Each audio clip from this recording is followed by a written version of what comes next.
उनसे नहीं पूछ रहे क्या तुम्हें ज़रूरत है, किस चीज़ की ज़रूरत है या नहीं। इसलिए हम अपने जीवन में दुखी हैं। मंदिर में भगवान देख रहे हैं लेकिन अपने आसपास में नहीं देख रहे। जिन्होंने हमको पाला पोसा बड़ा किया, चलाया फिराया डुलाया, उसको भगवान नहीं मान रहे। और जिसने हमको एक गिलास पानी नहीं दिया और हमने खुद उसको मंदिर में जाकर बैठाया, उसको हम भगवान मान रहे हैं। तो फिर भगवान कैसे मिलेगा। तो इसलिए कबीर साहब कहते हैं भाई मंदिर तोड़ो मस्जिद तोड़ो नहीं कोई मुजाका है, दिल मत तोड़ किसी का बंदे, ये घर खास खुदा का है। मंदिर 100 बार बनाओ 100 बार तोड़ दो, कोई पाप नहीं लगेगा।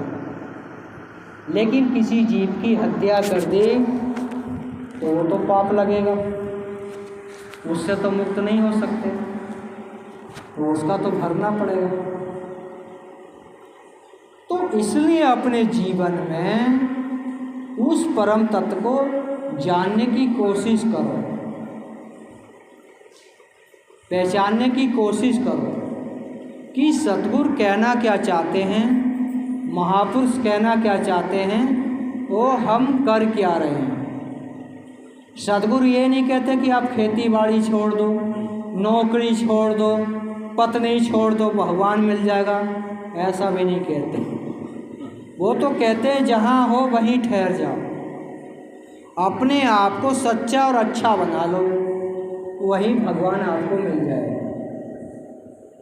जिसको सतगुरु कहते हैं कि सांच बराबर तप नहीं, झूठ बराबर पाप, जाके हृदय सांच है ताके हृदय आप। अगर हमारे हृदय में सत्यता है,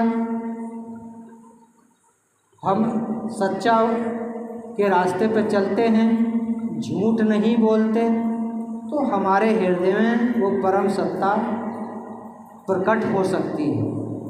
और हम झूठ का सहारा लेते हैं, झूठ का सहारा लेंगे तो हमारे अहंकार भी पैदा होगा, लोभ भी पैदा हो जाएगा, चुगली भी पैदा हो जाएगी, बेईमानी भी पैदा हो जाएगी, ईर्ष्या भी पैदा हो जाएगी। इसलिए सतगुरु कहते हैं झूठ को छोड़ो। झूठ को छोड़ेंगे तो धीरे धीरे हमारे मन से अहंकार भी खत्म हो जाएगा, चोरी भी खत्म हो जाएगी, बेईमानी भी खत्म हो जाएगी, निंदा भी खत्म हो जाएगी, चुगली भी खत्म हो जाएगी। इसलिए सतगुरु कहते हैं कि सांच बराबर तप नहीं। हम सत्य के मार्ग पर चलेंगे, वही हमारा सबसे बड़ा तप है। तो इसलिए अपने जीवन में उस परम तत्व को पहचानने की और समझने की कोशिश करो। तो इसलिए अपने जीवन में सद्गुरु कहते हैं सब दिन होत ना एक समान, क्योंकि हमारा जीवन एक भी समान नहीं रहता। आज धनवान हैं, परसों हम गरीब हो सकते हैं, आज गरीब हैं कल धनवान हो सकते हैं। ना हम धनपति हैं तो किसी गरीब का हमको मजाक नहीं उड़ाना चाहिए, और हम गरीब हैं तो किसी से ईर्ष्या नहीं करनी चाहिए। समय का चक्र है, बदलता रहता है, जैसे राजा हरिश्चंद्र का बदला था तो हमारा भी बदल सकता है। इसलिए हमें अपने जीवन में किसी से भी दोष भावना नहीं रखनी, ईर्ष्या नहीं करनी चाहिए।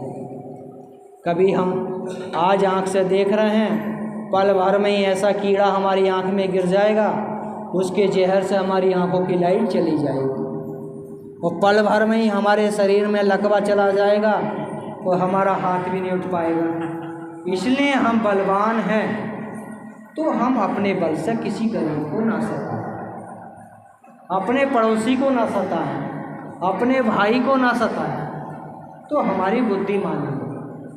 हम पहलवान हो गए तो अपने भाई को ही सता रहे हैं, अपने पड़ोसी को ही सता रहे हैं, तो भाई किस चीज़ का अहंकार में जी रहे हो।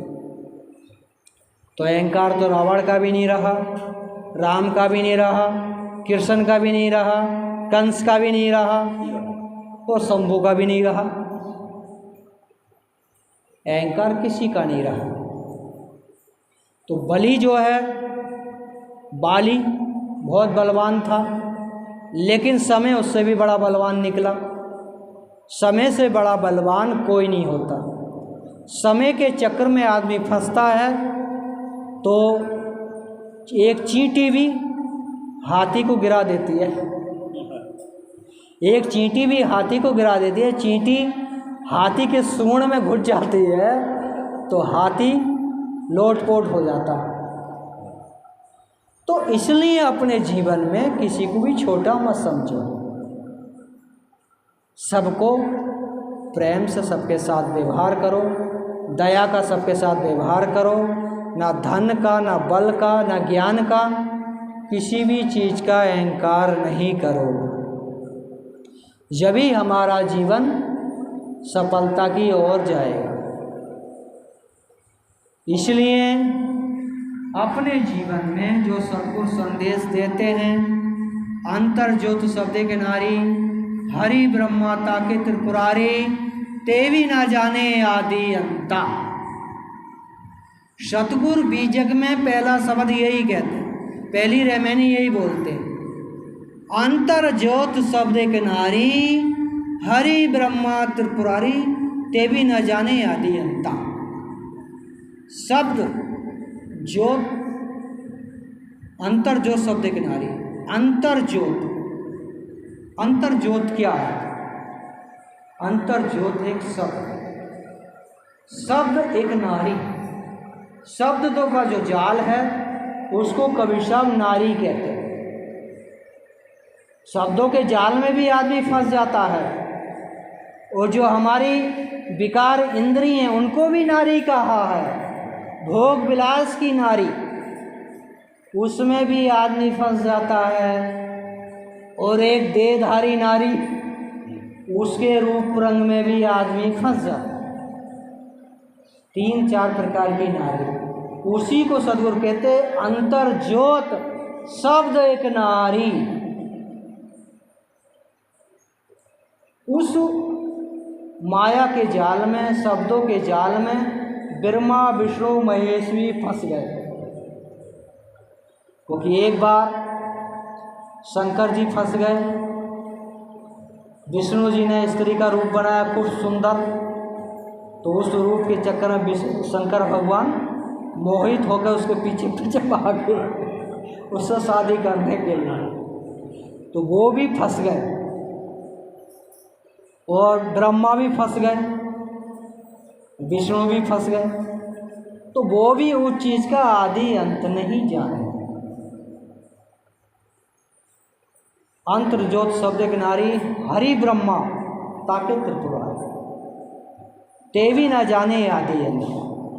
तो सद्गुरु कहते हैं जिसको आप भगवान माने बैठे हो, संसार के कर्ता धर्ता, वो भी आदि अंत नहीं जाने, वो भी माया में फंस गए। वो कौन जाना? जो सर्जनहारा, जिसने सत्य को जाना, आत्मा रूपी ज्योति को पहचाना, सत्य रूपी ज्योति को पहचाना, भक्ति रूपी ज्योति को पहचाना, सेवा रूपी ज्योति को पहचाना, वो व्यक्ति उस चीज़ को जाने और पहचाने और उस अपने परम सत्य को प्राप्त किए। इसलिए अपने जीवन में उस सत्य को जानने की कोशिश करो। ना तो आप सोचोगे कि ब्रह्मा विष्णु आ गए और भगवान की पूजा पाठ करेंगे तर जाएंगे। तो सद्गुरु लखा रहे हैं, भाई आप किस भूल भुलैया में जी रहे हो। आप सोचो कि हम डीएम के पास जाएंगे तो हमको राष्ट्रपति से मिलवा देगा, तो कैसे मिलवा देगा? डीएम की इतनी पहुंच ही नहीं जो राष्ट्रपति से मिलवा दे। तो हमें डीएम के पीछे नहीं जाना है, हमको अपने कर्म ऐसे करने हैं क्योंकि राष्ट्रपति खुद हमको बुलाए। सम्मानित करने के लिए, हमसे मिलने के लिए। जो भी आज भारतवर्ष में जो अच्छे बच्चे पढ़ने वाले हैं या देश की सेवा निष्ठा से अपना कार्य कर रहे हैं, चाहे टीचर हो, चाहे डॉक्टर हो, चाहे फौजी हो, चाहे अच्छे नेता हो, ईमानदारी से काम कर रहे हैं तो राष्ट्रपति उनको बुलाकर सम्मानित करता है। उनको किसी की सिफारिश की गुलामी नहीं पड़ती। ऐसे ही अगर हम भी सच्ची भक्ति करेंगे तो किसी की भी सिफारिश की हमको ज़रूरत नहीं पड़ेगी। सद्गुरु स्वयं आएंगे, स्वयं सिंहासन पर बैठाकर ले जाएंगे। जिसको सद्गुरु कहते हैं आया है सो जाएगा, राजा रंग फकीर, कोई सिंहासन चढ़ चले, कोई बांधे हाथ जंजीर। इसलिए हम अच्छे कर्म करेंगे तो सद्गुरु हमको सिंहासन पर लेके जाएंगे, बुरे कर्म करेंगे तो कालदूत हमको जंजीर में बांध के लेके जाएंगे। इसलिए निर्णय हमको लेना है, सत्य के मार्ग पर चलना है या असत्य के मार्ग पर चलना है, जब ही हमारा जीवन धन होगा। ज़्यादा न कहते हुए मैं अपने शब्दों को विराम देता हूँ। सभी लोग सत्य की खोज करें, अपने आप को जानें। संसार में रहना है, संसार में जीना है, सभी चीज़ों को देखते हुए भी भजन भक्ति करना है, अच्छी शिक्षा बच्चों को देना है, अच्छे संस्कार देना है, सभी लोगों से प्रेम भाव से रहेंगे, भजन भक्ति करेंगे, ध्यान सुमरण करते रहेंगे तो हमारा जीवन सफल हो जाएगा। बोलिए सतगुरु कबीर साहेब की, लहर तारा धाम की, काशी कबीश्वर धाम की, मगहर धाम की, आचार्य श्री विचार साहेब की, महान साहेब की, अपने अपने गुरु साहेब की, अपने अपने माता पिता की साहेब बंदगी, साहेब बंदगी, साहेब।